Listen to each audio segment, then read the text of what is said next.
तो यहाँ पर जो दक्ष हैं तो वो तपस्या करते हैं और भगवान प्रसन्न होते हैं और भगवान दर्शन देते हैं। Now Daksha is performing austerity and the lord is coming and giving his darshan. तो ऐसे कई उदाहरण हैं।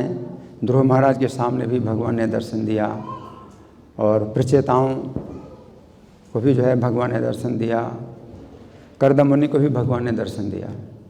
सो there are other instances also like Dhruva Maharaj, see lord came and give darshan, Kardama Muni lord came and give darshan, Prachetas lord came and give दर्शन।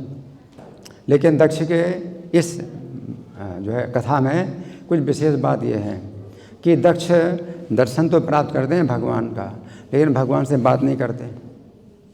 वो भगवान से बात नहीं करते, भगवान ही जो है अपनी तरफ से देख लेते हैं कि वो बात करने की स्थिति में नहीं है और भगवान स्वयं बात करते हैं।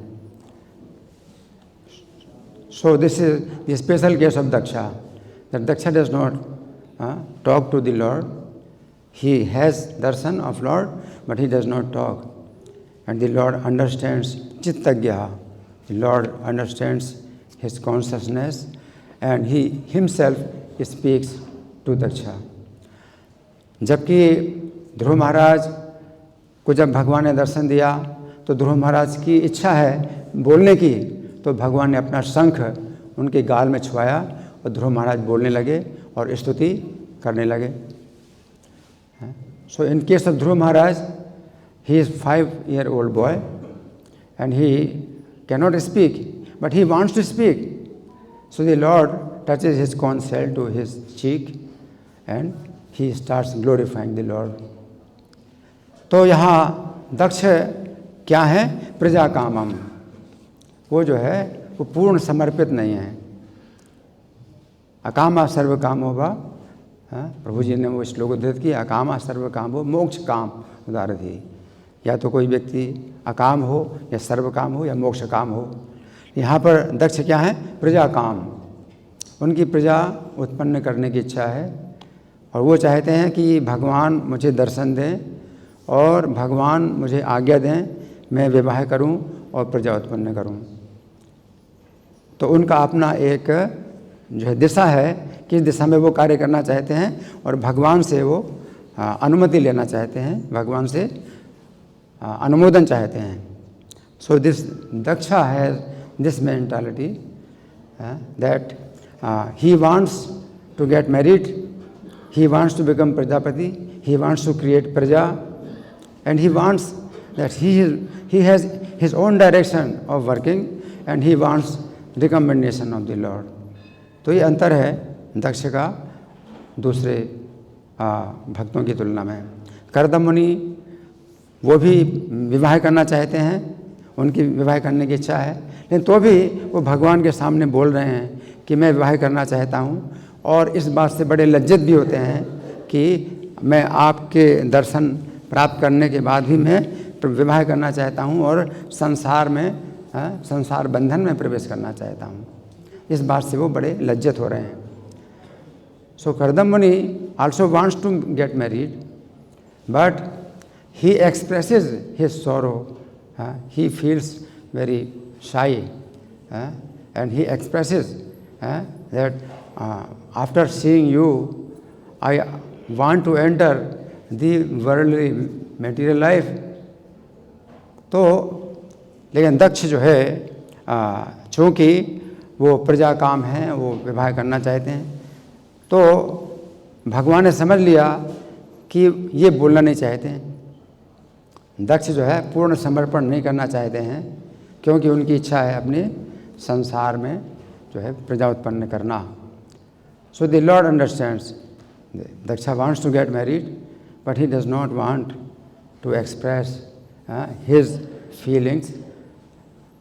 तो दक्ष की जो है ये जो भावना है इसका कारण क्या है? नंदीश्वर ने श्राप दिया था पहले तीसरे स्कंद में, चौथे स्कंद में वर्णन आता है।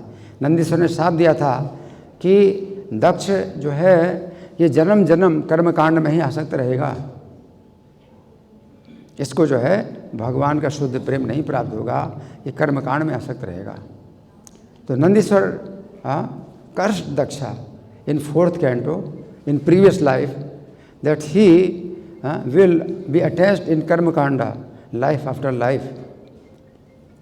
He will not get the pure devotional service.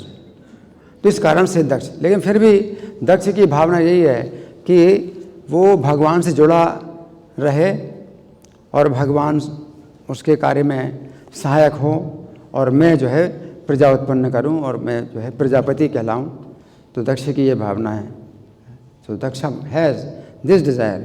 He wants to be called a Prajapati. He wants to beget sons, and in this way he wants the recommendation of the Lord. तो ये जो है अंतर है।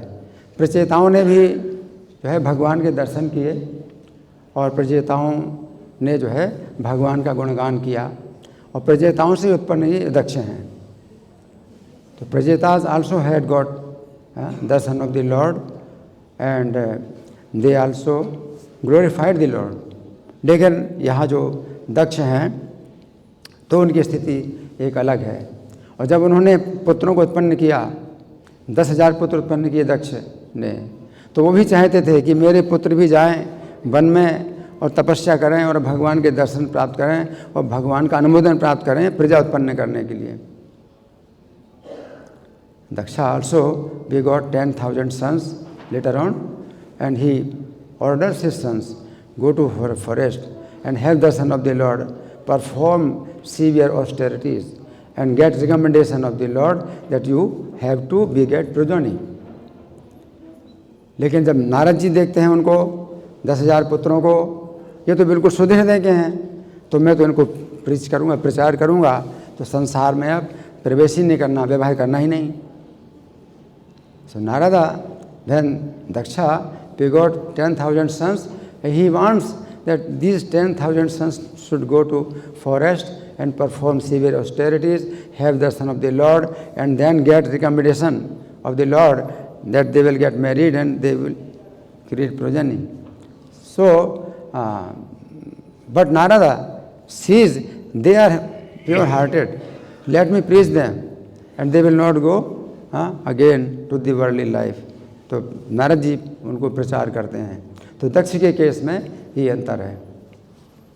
So Prabhuji, just in relation to this,